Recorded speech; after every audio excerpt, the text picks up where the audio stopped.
सती वो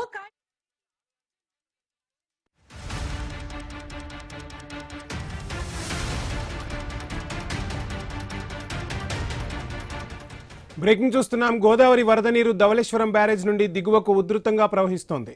దిగువ పశ్చిమ గోదావరి జిల్లా పాలకొల్లు నియోజకవర్గం యలమంచిలి మండలంలో లంక గ్రామాలు ముంపు భయంతో వణికిపోతున్నాయి. కనకాయ లంక, పెదలంక, యలమంచిలి లంక, ఏనుగువాని లంక, లక్ష్మీపాలెంలలో గోదావరి వరద తీవ్రత కనిపిస్తుంది. లంకవాసులు అప్రమత్తంగా ఉండాలని పశ్చిమ గోదావరి జిల్లా జాయింట్ కలెక్టర్ కెఆర్ కల్పన తెలిపారు. గ్రామాల్లో పడవలపై పర్యటించి జాగ్రత్తలు సూచించారు. జిల్లాలోని వశిష్ఠ గోదావరి వరద కారణంగా ముంపునకు గురవుతున్న యలమంచిలి మండలం కనకాయలంక ప్రాంతంలో ఆమె అధికారులతో కలిసి పడవపై పర్యటించారు. ఇప్పటికే కోనసీమ, పశ్చిమ గోదావరి జిల్లాల మధ్య ఉన్న కాజ్వే నీట మునిగిందని చెప్పారు. పెరుగుతున్న వరద ఉధృతి కారణంగా ప్రజలు అధికారులకు సహకరించి సురక్షితంగా ఉండాలని కోరారు. గ్రామంలో ప్రత్యేక ఆరోగ్య శిబిరాలు ఏర్పాటు చేశామని, పాఠశాల విద్యార్థులకు సెలవులు కూడా ప్రకటించామని చెప్పారు. వరద ప్రభావం వల్ల వారం రోజుల పాటు లంకవాసులంతా అప్రమత్తంగా ఉంటూ అధికారులకు సహకరించాలని విజ్ఞప్తి చేశారు.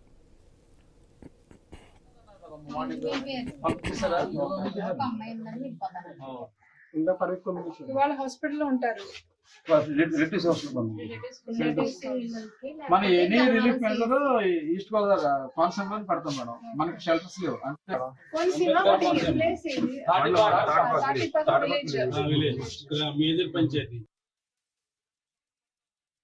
ఫస్ట్ ఏంటంటే చిన్నపిల్లలు, స్పెషల్లీ ఓల్డ్ ఏజ్డ్ వాళ్ళందరూ నెసెసిటీ ఉంటేనే అటువైపు వెళ్ళండి. బోట్ అనేది నెసెసిటీ అండ్ ఎమర్జెన్సీ బేసిస్ మీద యూజ్ చేసుకోండి. పిల్లలకు ఎలాగూ సెలవు ఉంది రేపు అండ్ మండే అండ్ ట్యూస్డే మనము ఫ్లడ్ వాటర్స్ ఎక్కడి వరకు ఉంది దాన్ని బట్టి డిసైడ్ చేస్తాము స్కూల్ హాలిడేస్ కి వెళ్ళాలా లేదా అంటే. అండ్ మన ప్రభుత్వం నుంచి తహసీల్దార్స్ డిపార్ట్మెంట్, ఆర్డబ్ల్యూఎస్ డిపార్ట్మెంట్ అందరూ బేసిక్ ఫెసిలిటీస్ ఏమేమి ఉన్నాయో అవన్నీ మనము అందిస్తాము and we're prepared for it. And public అందరూ కొంచెం support with the government officials. వాళ్ళు చెప్పింది కొంచెం వినండి. నెక్స్ట్ 1 వీక్ వరకు మనం చూసుకొని రెగ్యులర్ మళ్ళీ ఇంకొక 1 వీక్ లో మీరు రెగ్యులర్ ఏది regular routine life you can